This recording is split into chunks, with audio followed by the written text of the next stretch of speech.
Buonasera a tutte e a tutti, benvenute e benvenuti. Questa è la proiezione in anteprima nazionale di Far From Maine di Roy Cohn. Roy non può essere qua con noi, in realtà per un lieto evento, ha appena avuto il suo secondo figlio, ma con noi c'è Serge Corday, figlio, a me, a baby. Okay. Ma con noi c'è Serge Corday, che è il produttore francese, coproduttore francese del film, un produttore di super esperienza, il produttore di Five Broken Cameras, è un produttore che è abituato a prendersi un bel po' di rischi. So good afternoon, everybody. Welcome. This is the national premiere of Far From Maine. Unfortunately, the director Roy cannot be here today, but for a nice event because he just had his second child. But we have here with us Serge Corday, a very experienced co-producer who is really used to taking risks with films.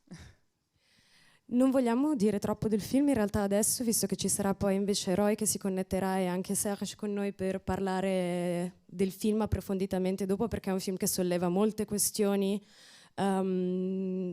Però sicuramente, se vuoi Serge magari dare delle indicazioni prima della visione, if you want to say. We don't want to spoil too much right now because later after the screening we will have the Q&As also with Roy connected.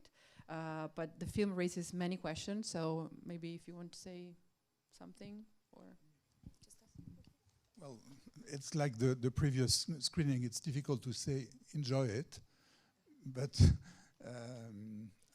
I wish one of these days we'll have enjoyable films in documentary festivals. Come nel film precedente è difficile dire buona visione, spero però che prima o poi avremo anche dei documentari in cui dire appunto buona visione. Vi lasciamo quindi.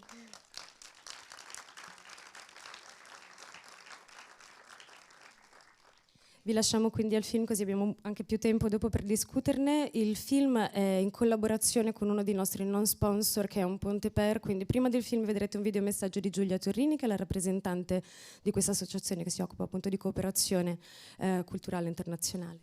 So just before the screening we're going to see to watch a short video by Giulia Torrini, the president of the association Un Ponte Per, one of our non-sponsor, one of the associations that we support.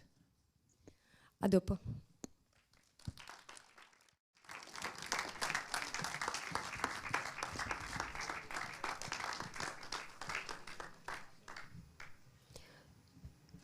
Rieccoci, dovremmo avere Roy in collegamento.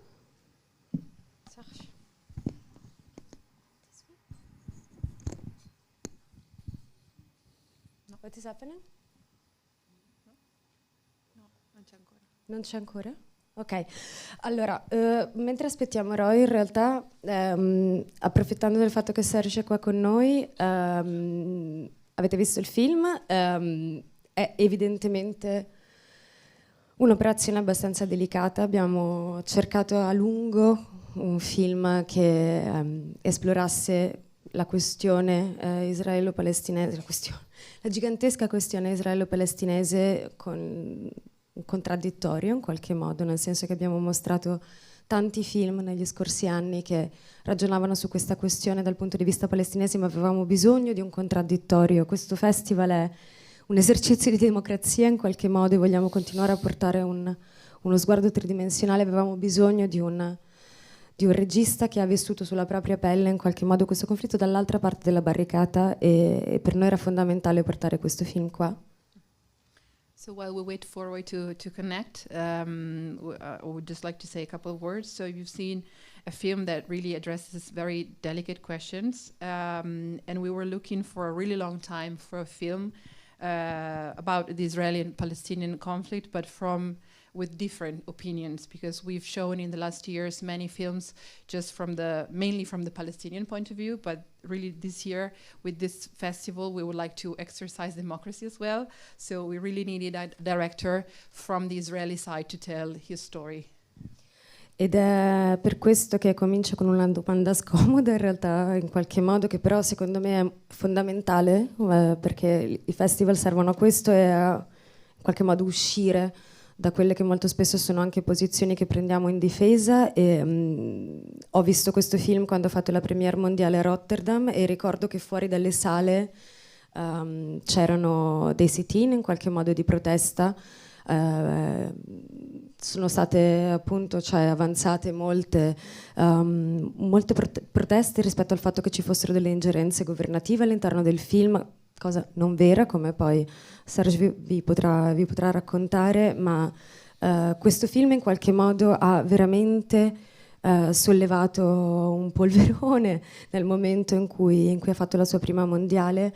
Però ribadisco, nel senso, per noi era veramente fondamentale trovare questo sguardo e quindi questo film era veramente un film che abbiamo ricercato a lungo ed era un film che non aveva nessun tipo di retorica, anzi era un film estremamente coraggioso, perché Roy si è messo in prima persona, ha messo a repentaglio se stesso, la sua famiglia, la sua carriera per questo film, però ovviamente questo film in qualche modo appunto ha sollevato tante proteste e volevo capire appunto con Serge come in qualche modo vi siete anche preparati ovviamente a questa cosa che in qualche modo sapevate sarebbe arrivata.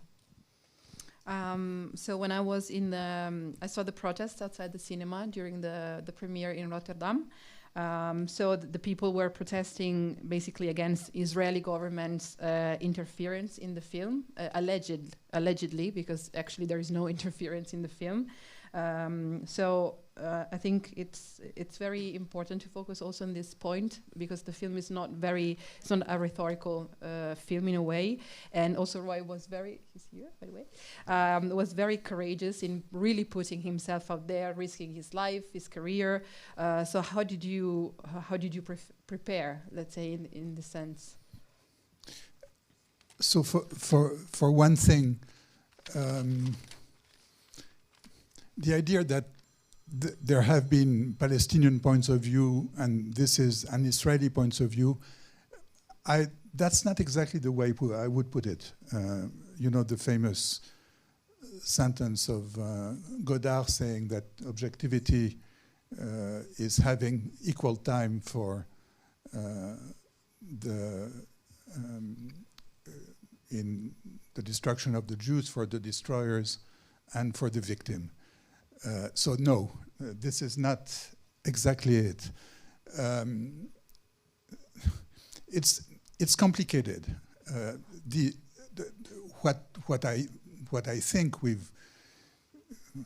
was so important in Roy's project is that it's the story of a friendship between two persons. It so happens that one is Israeli and the other one is Palestinian. It so happens that, of course, they are totally determined by the web of necessity on one side and the other. But no, this is not an Israeli point of view as opposed to a Palestinian one. I think I mean, it's up to you to have your own judgment, and your judgment is more important than mine. But I think that the film is politically very clear, and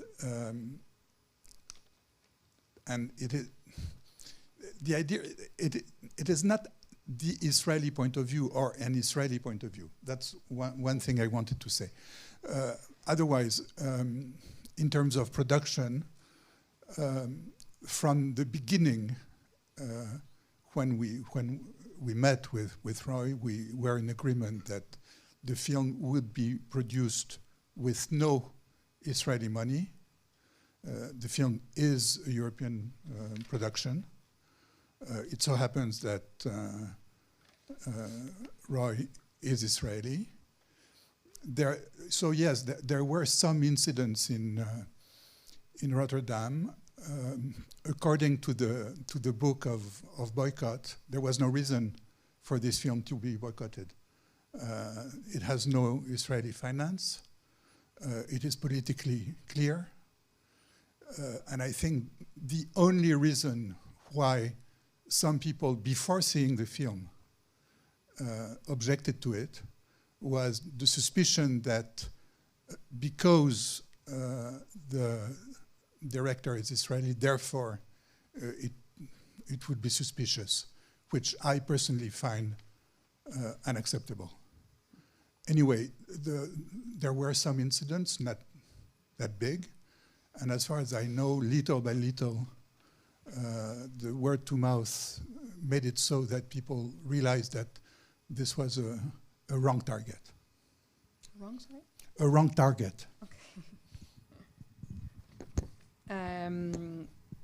Allora, in realtà non c'è questa contrapposizione, secondo me, tra il punto di vista palestinese e il punto di vista israeliano. È sicuramente una storia, è complicato, diciamo, come film, perché però la cosa più importante, secondo me, è che si tratta di una storia di amicizia. Poi, per caso, diciamo, tra due persone, per caso queste due persone sono una israeliana, una palestinese, le cui vite ovviamente sono condizionate dalle condizioni appunto in cui si trovano, ma non c'è questa contrapposizione tra i due punti di vista. Ovviamente sta a voi giudicare, ma credo che il film a livello politico sia molto chiaro. Non è il punto di vista israeliano, questo lo voglio dire sicuramente. Anche in fase di produzione, all'inizio della produzione, quando ci siamo incontrati con Roy, abbiamo subito messo in chiaro che la produzione non avrebbe mai avuto fondi israeliani, infatti non li ha avuti, è una produzione europea e sì, ci sono stati appunto questi incidenti a Rotterdam, ma senza motivo in realtà, perché appunto le persone avevano deciso semplicemente di boicottare il film semplicemente perché c'è il regista israeliano. Poi appunto cosa che trovo tra l'altro inaccettabile, perché non c'era nessun motivo, quindi appunto poi con un po' col passaparola le persone hanno iniziato a fare questo boicottaggio senza nessuna base, ecco. I'd like to welcome Roy in the meantime. Hello. Hi, everyone.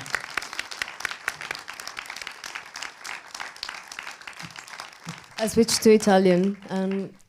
Sappiamo che non sei qua per un lieto evento, come dicevamo prima, volevo solo concludere su questa cosa che hai detto, perché quando parlo di contraddittorio in realtà parlo di complessità e le persone forse molto spesso non sanno più valutare la complessità ed è questo che le spaventa.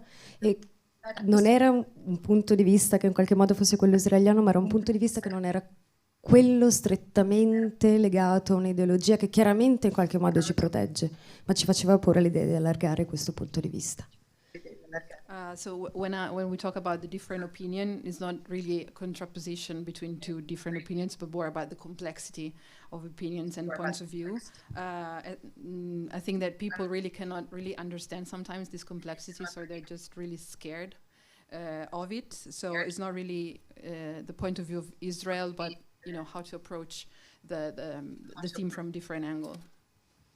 Chiederei adesso a Roy in realtà, perché appunto abbiamo cominciato questo discorso mentre tu non c'eri, ma ti sei esposto in una maniera veramente coraggiosa in questo, hai coinvolto te stesso per primo, la tua famiglia, sia la tua stessa famiglia che la tua famiglia di origine, e immagino che questa sia stata una decisione non semplice per te. Vorrei capire come hai anche mediato sia con la tua famiglia di origine che vediamo nel film che con la tua famiglia che adesso appunto è appena cresciuta. So Roy, this film is very personal. You really digged into your life. You put yourself into the story. How did you decide to expose yourself to so explicitly? How did you find a compromise with your origin family and your new family? And by the way, congratulations. And also with your partner. Thank you so much, and thank you everyone for taking the time to watch this film today.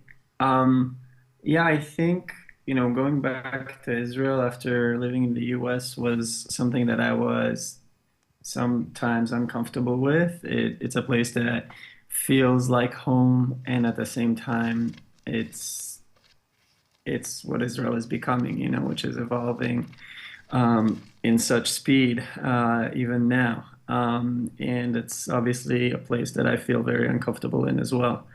And I think that the way that I look at Israel is always going to be through what happened to Wasir since I was a teenager. And then that was already kind of baked into my consciousness and my persona, and the decision to turn that into a film just it it came gradually. It wasn't easy, and I was lucky to find partners that got it and helped me put that vision into life. But I don't think I could have made another film since we decided to move to Israel and have our family there. I think it was the only film that I personally could have made.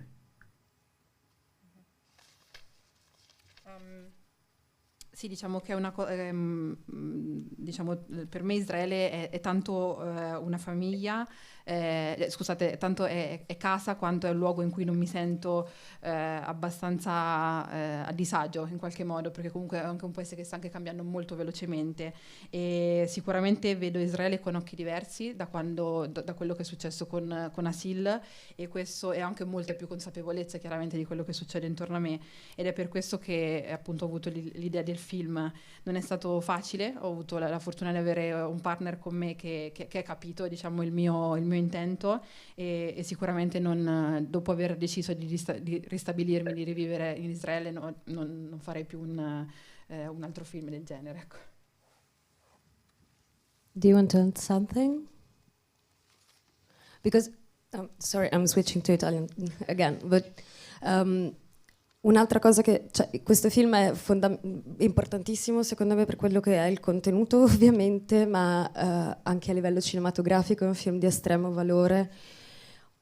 Ho apprezzato molto questa decisione di renderlo un film epistolare in qualche modo, questo scambio di lettere che però a un certo punto diventa, man mano va avanti, questo conflitto che di cui hai esperienza giorno dopo giorno e di cui nessuno sa precisamente quali rotte prenderà. Il fatto che questo scambio epistolare diventa un monologo, come se non ci fosse più possibilità di dialogo, che è una cosa che si riflette in realtà in una maniera molto chiara anche rispetto a quella che è la contemporaneità e la storia. Non esiste il dialogo e sembra non esserci la possibilità di un dialogo. Questa l'ho trovata veramente un espediente narrativo molto intelligente, molto utile anche a livello cinematografico per riuscire a raccontare questa storia. So I think that this film is very valuable, both in its content, but also from the cinematographic point of view. And I really appreciate this exchange of letters. But at some point, this correspondence starts to crack in a way. So rather than a dialogue, it becomes monologue, showing the impossibility of dialogue, which also reflects the situation that we have now in history, in the making. And this is also very helpful way, to tell the story that is really happening.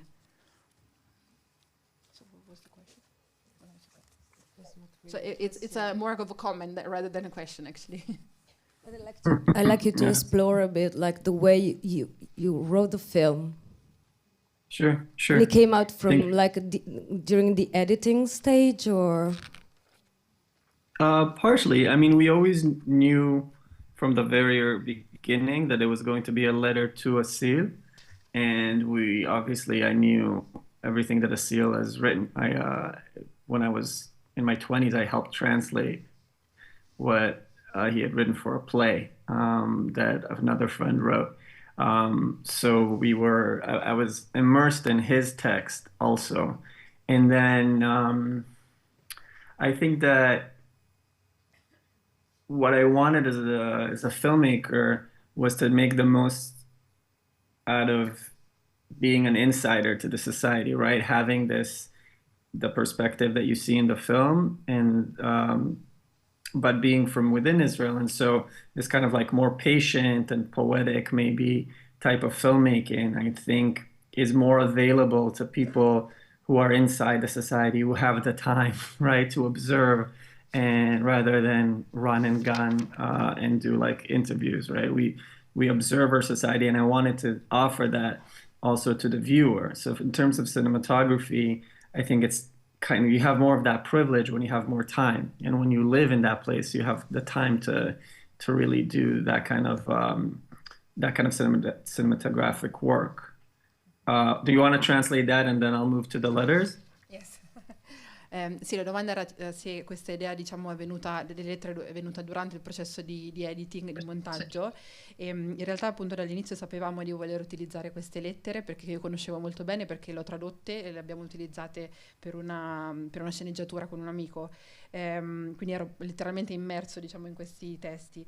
Come regista volevo sfruttare al massimo la mia posizione come insider all'interno della società israeliana, però con un'opinione diversa, e utilizzare anche, diciamo, la poesia, diciamo, a livello cinematografico per veicolare il mio messaggio in maniera che fosse più utile possibile, più facile possibile per il pubblico, perché noi appunto come registi abbiamo un po' il privilegio di avere il tempo di osservare la società e quindi di restituirla in qualche modo al pubblico, così che anche voi possiate osservarla. Yeah. And then in terms of the letters, it's the idea behind the letters is, I am telling the story and then I'm trying to figure out what Asil would say through this letters, through reading his letters. And so the structuring of the film, in different versions we had kind of different letters of Asil and they were placed differently, but the letters, the idea is, in this moment, imagine that Roy is going to find something that Asil wrote that is relevant to this moment. And then, it's almost a reaction, but it's kind of like we're putting all this kind of context. You have to assume that this is what's happening because Asil obviously isn't responding. Asil has been murdered. And so that came out of what would feel like, as the structure of the film emerged, it came out of what felt like the truest thing or the most relevant thing. If I were to now go through Asil's text, and that's indeed what we did, we went through Asil's text every time, every cut of the film, and we were thinking, okay, what would Asil have said, which is charged also because Asil was a teenager when he wrote these letters, but that's what we have of him. And so that's what, that was the kind of exercise that we did in the editing. Can I just translate it into Italian? Sure. Per quanto riguarda le lettere, l'idea era appunto di raccontare la storia come se fosse quasi un dialogo, no, con Asil. Avevamo ovviamente diverse versioni, anche diverse lettere, però appunto ci facevamo delle domande e mi chiedevo cosa avrebbe risposto Asil in questo momento, quindi cercavamo nelle sue lettere la risposta più rilevante in quel momento per quella domanda, in quel contesto, in contesto specifico. Quindi diciamo che man mano il film prendeva corpo, la struttura era sempre più definita. Abbiamo cercato appunto di cercare nelle sue lettere un po' la risposta a queste domande, che comunque è la risposta, diciamo, di un adolescente, perché Asil poi è morto che era un adolescente.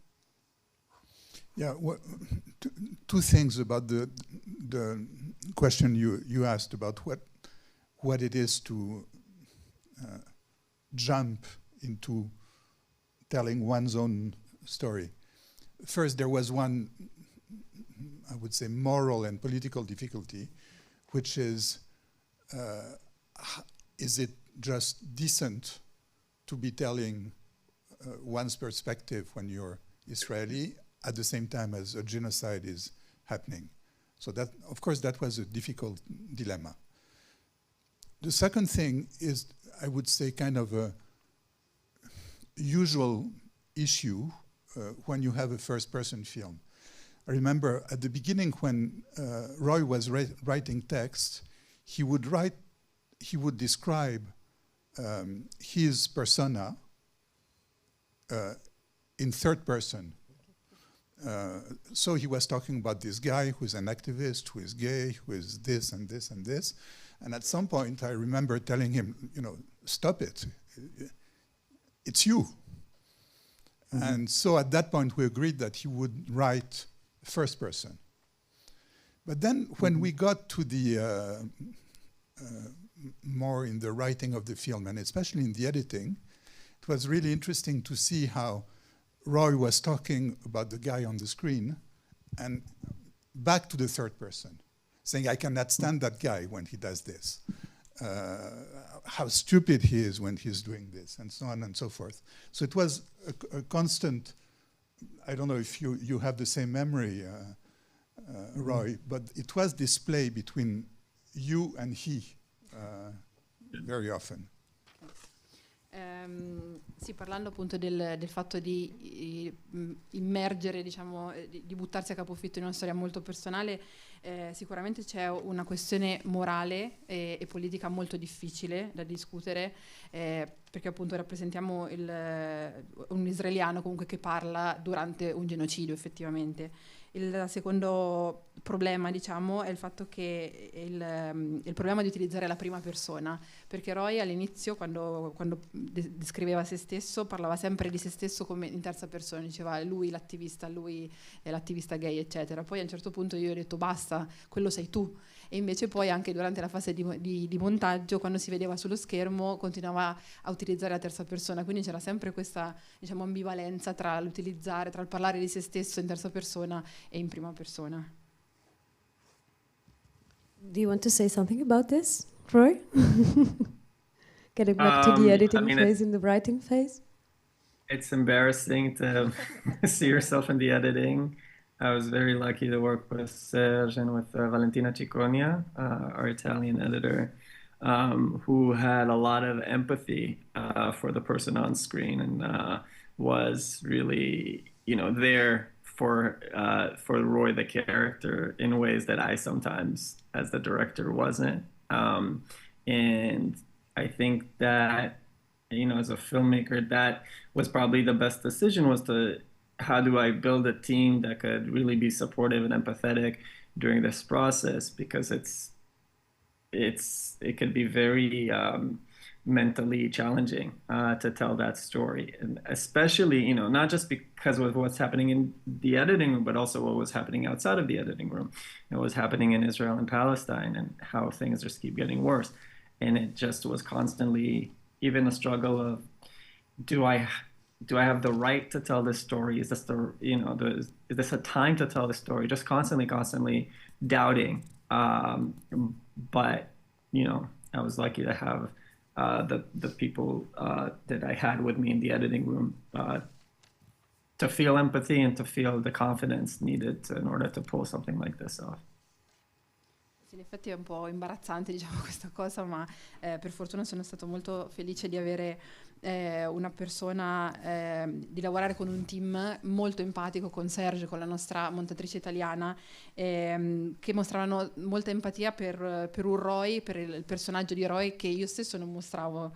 E come regista è stata un'ottima scelta creare un team del genere che riesce a supportarti in un processo anche così difficile, che è mentalmente difficile, non solamente nel momento all'interno della sala di montaggio, ma anzi tanto più all'esterno per tutto quello che sta succedendo. E mi chiedevo costantemente: ho il diritto di raccontare questa storia? È il tempo giusto per raccontare questa storia? Quindi ero pieno di dubbi tutto il tempo, però per fortuna, grazie al mio splendido team, ho superato questi dubbi. Qualcuno vuole porre una domanda a Roy o Serge? Any questions from the audience? Yeah. I would be really interested to hear what people here feel about the question we're wondering about. Do the right to tell the story, the difficulty of telling one's own story, and so on. I'd be very interested to have your feedback. Sarebbe molto interessante avere il vostro feedback rispetto anche alle domande che ci stiamo facendo, cioè abbiamo il diritto di raccontare questa storia, la difficoltà di raccontare la storia in questo momento. Thank you. Where do you live, and you and your family live now? Are you in Israel, or did you go to the United States? I'll just translate it for the audience. Dove vivi adesso, negli Stati Uniti o in Israele? We live in Israel. Right now I'm in the United States because we just had a second son who was born a month ago, and we're waiting for his paperwork, because right now it's illegal to fly with a baby without a passport, and we're waiting here. Yeah, but we'll go back to Tel Aviv. No, siamo basati diciamo in Israele, adesso al momento sono negli Stati Uniti perché un mese fa appunto è nato il nostro secondo figlio, quindi stiamo solamente aspettando le carte, il passaporto per tornare indietro in Israele, da Tel Aviv. Altre domande o appunto, come diceva Serge, considerazioni rispetto al fatto di come rendere la propria storia universale, quanto è difficile trovarsi ed essere testimoni della propria storia? Non so se sono in grado di rispondere a questa domanda, comunque la mia domanda invece era che a un certo punto Roy va a incontrare una sua amica, scusate sono molto timida, e questa sua amica gli chiede com'è possibile rimanere qui senza sradicarsi e creare degli altri paradigmi di società. È ancora possibile nella società israelo-palestinese? Inoltre a me il film ha colpito molto e secondo me bisogna andare oltre, è difficile, ma bisogna vedere altre prospettive e raccontare altre storie, andare oltre gli slogan, la rabbia, che molto spesso investono il dibattito su questa questione, che ovviamente è delicatissima e porta molto dolore. Spero di essere stata corretta. Quindi la domanda era su... Lui a un certo punto parla Sì, della della sua amica e questa ragazza gli dice come possiamo rimanere qui. Sì, come creare nuovi paradigmi. Creare nuovi paradigmi di società. È ancora possibile. So at some point in the film, you go meet your friend, and she asks you, "Can we still live here? Can we create like new social paradigm?" What do you think about that? Is it still possible? Yeah, I mean, I think it's the only solution really is to challenge what people believe is possible in the region. I mean, I personally believe in a one-state solution, right, where there's just equal citizenship regardless of religion or ethnicity.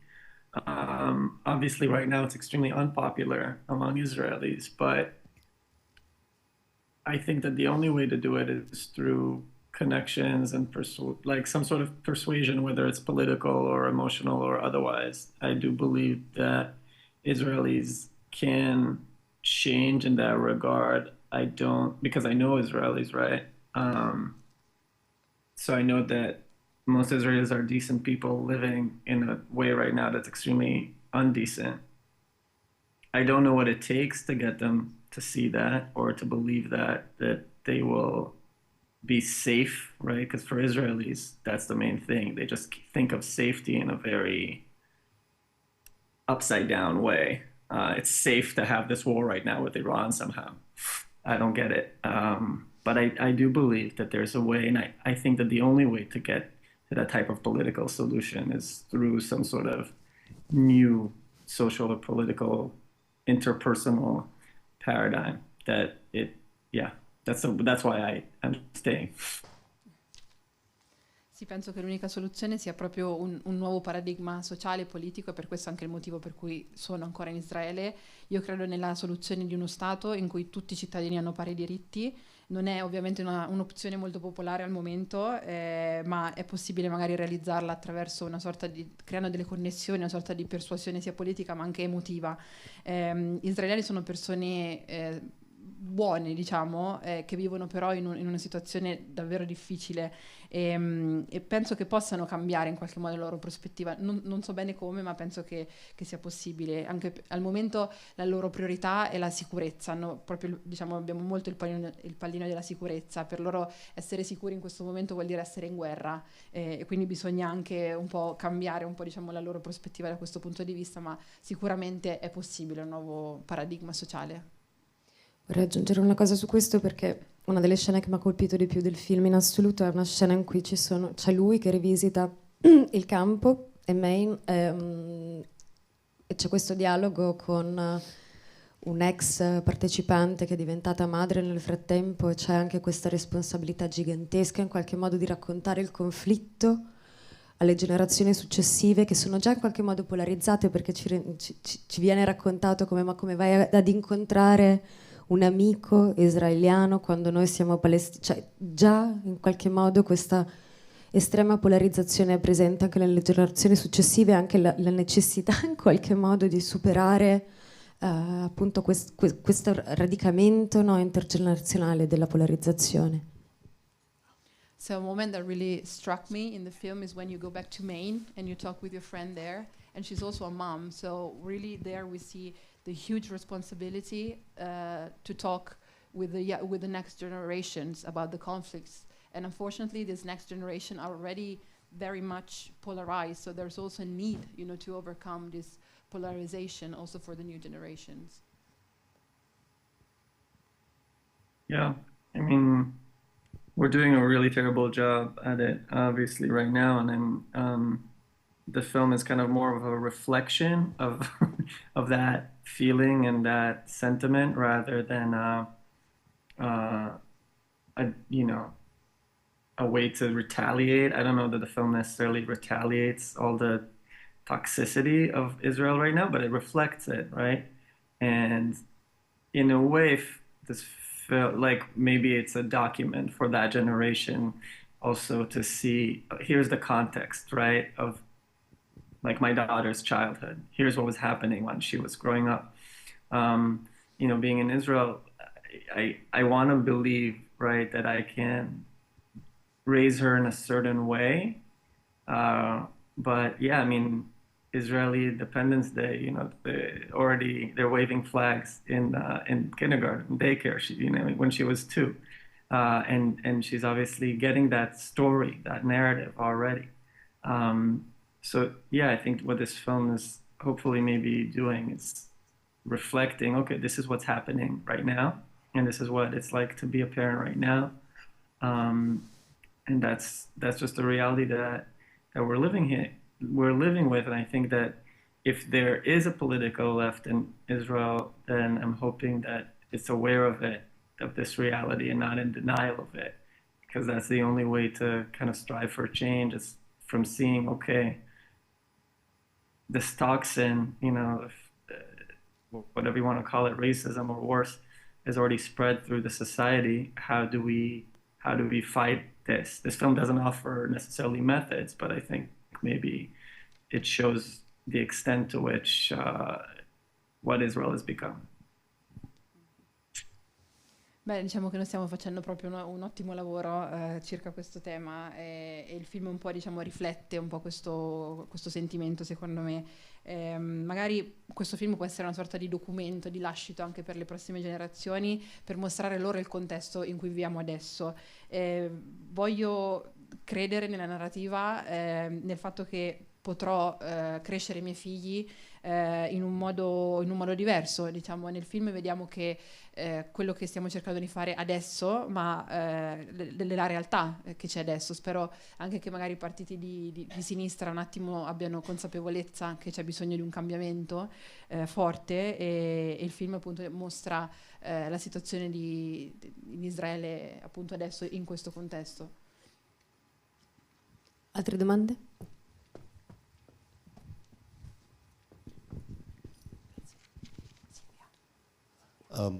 So thank you very much for the movie. Just one easy question, I think. Was the film, or did you have any chance to get this film also in Israel, to show it to Israel, or is there any possibility that this will happen? Thank you. Grazie, il film, è possibile che il film sia già stato visto oppure verrà visto in Israele? Serge, do you want to start with that? It's a good question. Okay. Well,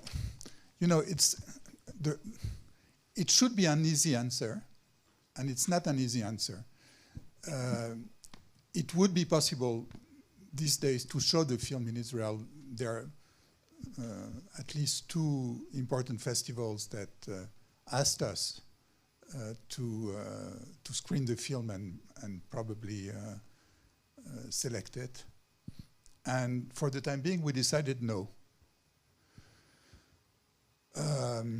which is difficult because, of course, one of the reasons of making a film is to have viewers and hoping that they can make their own sense of it. And for that, they have to see it. But on the other hand, it's complicated at this point to show any kind of complicity with institutions that are linked to the state. So we are thinking of alternatives, but it's not such an easy answer. La risposta dovrebbe essere facile, ma non lo è, perché sì, c'è la possibilità di mostrarlo in Israele, infatti siamo già stati contattati da 2 festival per mostrarlo, ma al momento abbiamo deciso di no. È una decisione difficile perché la ragione per il quale ovviamente abbiamo fatto il film è per mostrarlo al pubblico in maniera che il pubblico possa rifletterci, possa trarre un senso da tutta questa storia, però è complicato mostrare qualsiasi forma, diciamo, di complicità con delle istituzioni legate allo Stato israeliano, quindi stiamo pensando a delle alternative al momento.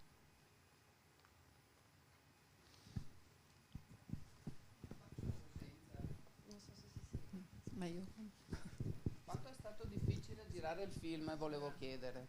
A chi? Scusate, volevo chiedere quanto è stato difficile girare il film e se c'è un aneddoto magari divertente da raccontare. How hard was to shoot the film, and is there any funny anecdote you would like to share, maybe? Yeah, I mean, we went to make this film, which takes place mostly in Israel, with some of it in the U.S., with no money from Israel, just a little bit of money from the U.S. So it was very hard to just get all the production stuff in place, and obviously having someone like, having Serge and just his caliber and his expertise in putting production together was extremely meaningful. And so, from production side, it was every film is difficult, but the problem here was that kind of tension that we didn't want to take Israeli money, but we were mostly working in Israel. But then once we had the relationships in place and we knew kind of who our partners were, and slowly we added, the Italian, Hungarian, Swiss co-producers, then it started getting easier. You can start with that, and maybe I'll tell a funny anecdote later. Allora, per quanto riguarda la parte sulla realizzazione del film, è stato difficile perché il film è girato prevalentemente in Israele, ma senza fondi israeliani e in parte negli Stati Uniti con alcuni fondi israeliani. Per ogni film è difficile fare la produzione, trovare i finanziamenti. Io sono stato molto fortunato a lavorare con Serge e con gli altri, e appunto proprio perché non avevamo, diciamo, un sostegno da parte di Israele. Poi quando sono arrivati a bordo altri partner, l'Italia, l'Ungheria e anche la Svizzera, poi è diventato tutto più semplice. Adesso racconta l'aneddoto. I can tell one story that I find funny in its own way. I remember one of the DOPs that we had was Swiss, and he was very happy to be part of this film, but on the other hand, he was a bit worried about his own safety, which is understandable. And especially since we didn't use it in the film finally, but there was a whole shooting on the border with Lebanon, and so he was asking Roy, "Do you think it's safe?" And the answer of Roy was, "Yeah, going there is safe because the Hezbollah has already bombed this place." So this kind of logic requires some wisdom that not everyone has. Sì, per quanto riguarda l'aneddoto, uno dei nostri direttori della fotografia svizzero era ovviamente molto felice di lavorare con noi, ma era anche un po' spaventato per la sua sicurezza. E c'è una scena che non abbiamo inserito nel film, girata al confine col Libano, e questo direttore della fotografia chiede a Roy: "È sicuro girare qui?" E lui dice: "Sì, perché tanto Hezbollah già bombardato, quindi tutto ok." And while add to that, so the entire time we were filming there, the cinematographer was looking at Google Maps. And at a certain point, his mood changed during the shooting. And only after we came back, he was like, "Roy, you didn't tell me we were going into Lebanon. Like, how did you do that? Why did you do that?" And I'm like, "We never went into Lebanon. I mean, we can't cross the border." He's like, "But I was looking at Google Maps." And what he didn't know, and I didn't think of telling him, was the Israeli military jams the GPS in when there's a war, so that you look at a map and you can be in Tel Aviv, but it shows you you're in Lebanon or in Jordan. And unless you're Israeli and you're used to it, you don't know that that's what's happening. And he spent like 4 or 5 hours of the day thinking, we crossed the border to Lebanon, and I didn't tell him. Sempre un direttore della fotografia a un certo punto guarda Google Maps e vediamo che il suo mood cambia completamente e mi chiede: ma Roy, perché non mi hai detto che siamo andati in Libano? E Roy risponde: non siamo andati in Libano perché non possiamo attraversare il confine. E lui dice: no, guarda che su Google Maps mi dice che siamo in Libano. Ma lui non sa che in realtà l'esercito israeliano cambia le mappe di Google Maps, quindi magari tu in realtà sei a Tel Aviv, però ti mostra che sei in Libano da qualche altra parte, e quindi ci ha messo tipo 4-5 ore per capire come funzionava Google Maps.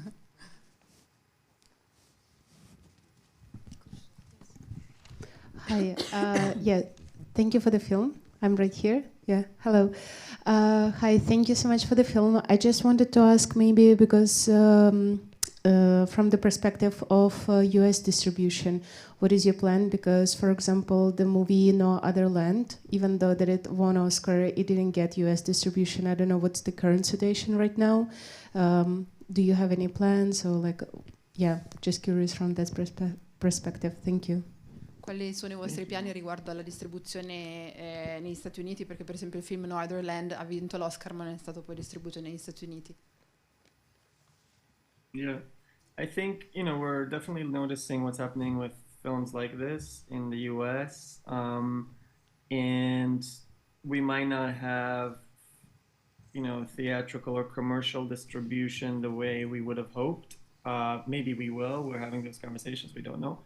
But we're definitely hoping to do festivals and, to get to educational, like universities, to get to different audiences through networks of like activists or politically aware people. And then as you build the profile of the film, especially now, distribution is a very long game. You might not get theatrical distribution right after festivals, right? But you could get streamers a couple of years after. The film could have a life on like a Netflix or Amazon or whatever, even years after it came out, and a lot of films do that. And so we're looking now for who our partners are, who needs to watch this film, who wants to watch this film. And I believe that this film could last, like will have lasting power, and so that would be still relevant when streamers or other types of distributors, I don't want to say anything that when they can accept a film like this, when they feel like it's safe for them to take a film like this. Sì, stiamo notando come sta andando il mondo delle distribuzioni negli Stati Uniti. Forse ovviamente speriamo che abbia che finisca anche al cinema, ma non lo sappiamo, non crediamo, è abbastanza difficile. Speriamo comunque che riesca almeno ad arrivare a dei festival, anche nelle università per esempio, comunque a pubblici diversi, magari anche attraverso delle associazioni di attivisti, associazioni politiche. Comunque appunto la distribuzione è sempre molto difficile, a volte però succede che magari le piattaforme di streaming acquisiscano il film molti anni dopo l'uscita del film, e infatti stiamo cercando dei partner che vogliano mostrarlo, e credo che questo sia un film che possa durare nel tempo, che sia importante nel suo messaggio, e dobbiamo capire appunto quando dobbiamo aspettare che quando le piattaforme di streaming appunto saranno pronti ad accettare il film e lo riterranno abbastanza sicuro da mostrarlo. Grazie. Hi, not a question, just a personal reflection. First of all, congratulations on The Second Son and on the great documentary. I just wanted to say, having seen the documentary, it feels like there's stone sitting in my stomach. And I feel like we've been seeing these images and videos from Gaza for years now. And it does cause this emotional outcry in people, right? And justifiably so. But I have seen that as emotions spill over, the part of the world that is not fully aware of what's happening there doesn't know how to react or respond to those emotions. So I really admire the fact that you told the story from a perspective that is grounded and, most importantly, vulnerable, because I feel like more people need to see this documentary, and I believe it will appeal to their humanity so that more of us can start having a dialogue about it. So yeah, congratulations again, and I hope more people do see the documentary. Thanks. Innanzitutto congratulazioni per il secondo figlio e per il film. Direi che mi ha lasciato una sorta di peso sullo stomaco, perché siamo, diciamo, abituati a vedere un po' le immagini di Gaza, purtroppo, però tante persone ancora non sanno bene come, diciamo, gestire queste emozioni che riceviamo, anche come reagire. E grazie per la tua prospettiva così intensa e vulnerabile, e credo che tante più persone debbano vedere questo film proprio semplicemente per parlarne, per aprire un dialogo.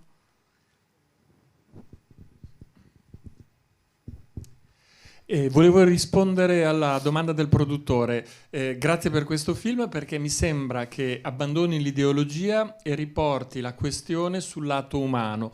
Io sono una persona, tu sei una persona, davvero ha senso risolve i problemi, ucciderci l'un l'altro. Quindi un film che non parla alla pancia ma parla al cuore, quindi grazie. So going back to your question, I really like this film because it's not an ideological film. It's about people. We are two people, so why do we just need to kill each other? You know, so it's really goes straight into your heart, really. We have time for one last question. Is there any? Un'ultima domanda, se volete, c'è ancora tempo.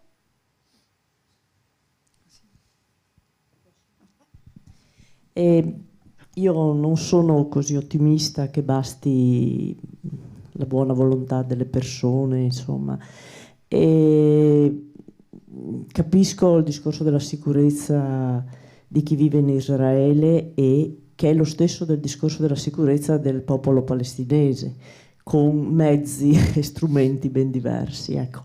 Io credo che non ci può essere sicurezza per nessuno e non ci può essere pace se prima non si riesce a fare un po' di giustizia. Un po' di giustizia è perlomeno che si cominci a parlare di Israele, che di fatto sta occupando altro che due popoli in uno Stato, cioè sta occupando praticamente tutto, e farà una riviera di fiori, di non lo so di cosa, insomma. Allora, se cominciamo a dire anche che siamo disponibili a parlarci, a vivere tutti insieme in uno Stato che può avere una situazione politica, cioè può essere uno Stato federale, non lo so cosa può essere, due Stati sicuramente no, perché oltretutto i palestinesi vivrebbero in due gabbie se si parlasse, se fosse vero il discorso uno popolo, uno Stato. Però appunto credo che bisognerebbe cominciare a dire qualcosa anche di questo tipo, insomma, cioè Israele non può continuare ad occupare, Israele non può stare in territori, cioè almeno dovrebbe tornare all'occupazione del 67, non lo so, insomma, perché quei bambini che sono nati sotto occupazione, che hanno solo visto guerre, subito morti, eccetera, cioè con quanta rabbia crescono. Come possiamo pensare di parlare di sicurezza se non parliamo prima di un po' di giustizia? So,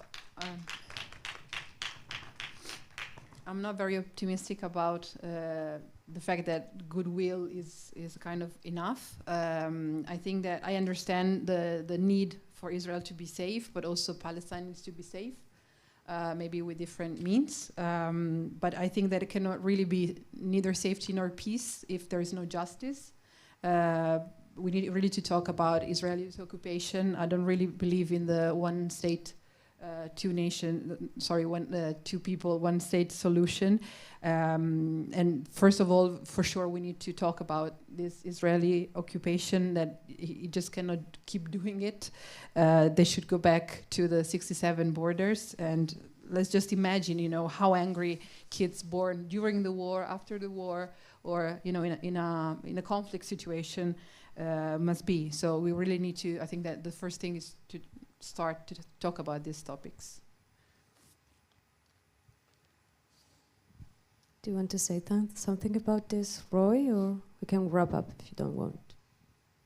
I mean, I don't. Yeah, I wish I knew what the political solution would be. I think returning to 67. I'll say this about the Israeli and the Palestinian mentality. They both imagine the same piece of land, And I don't know, it's the same, when people think Israel and people think Palestine, they think about the same shape, the same geography.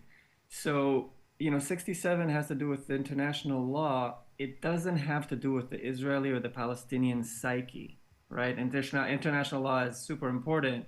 It protects all of us. But the solution has to be framed around the Israeli and the Palestinian psyche equally, right? Like it has to make sense emotionally for these people. And international law is important and should be enforceable, but as someone who lives there and wants to continue living there, I think the only thing that's sustainable is a solution that adapts to how people who live there think. And that seldom has to do with what international boundaries have been. It has to do more with listening to what the people who live there say. Not saying I have a solution, but I know what 67 is. I don't know how it translates into what Israel and Palestine is becoming. We have to work more. We have to work hard. In realtà gli israeliani e palestinesi si immaginano lo stesso pezzo, diciamo, di terra, no? La stessa geografia, quindi in realtà quei confini sono stati dettati dalle leggi internazionali, ma in realtà non sono nella psiche del popolo israeliano e del popolo palestinese. Sono sicuramente importanti, chiaramente, ma sono come dettate degli altri paesi esterni. Quindi la soluzione sostenibile nel tempo è adattarsi a quello che le persone vivono, sia emotivamente che psicologicamente, ad ascoltarli e a capire anche i loro bisogni. E su questo bisogna decisamente lavorare molto. I'd like to say something else. And this is my personal point of view. First, I think if it were only 67, it would be easy. It goes much further. I mean, from the beginning, there is a huge issue.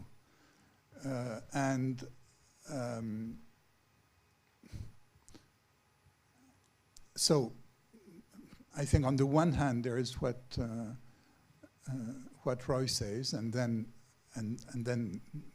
I agree with you that the main issue is justice, and it goes even much beyond 67, and that's a very huge thing, and there is no way if that is not addressed.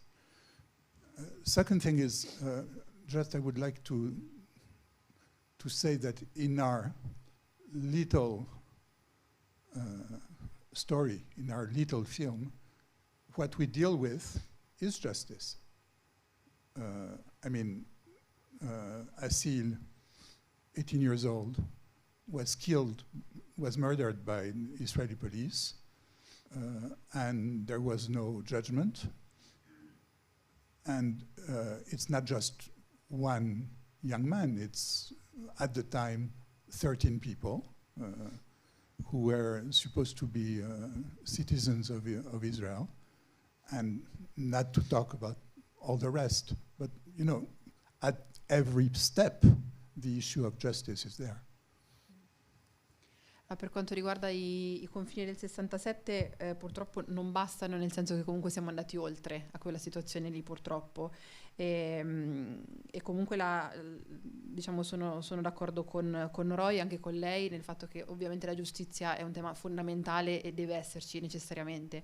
La seconda cosa che volevo dire è che anche nel nostro film, nel nostro piccolo, comunque affrontiamo il tema della giustizia, perché comunque parliamo di un ragazzo di 18 anni assassinato dalla polizia israeliana, che però il crimine per il quale nessuno è stato alla fine processato o comunque giudicato.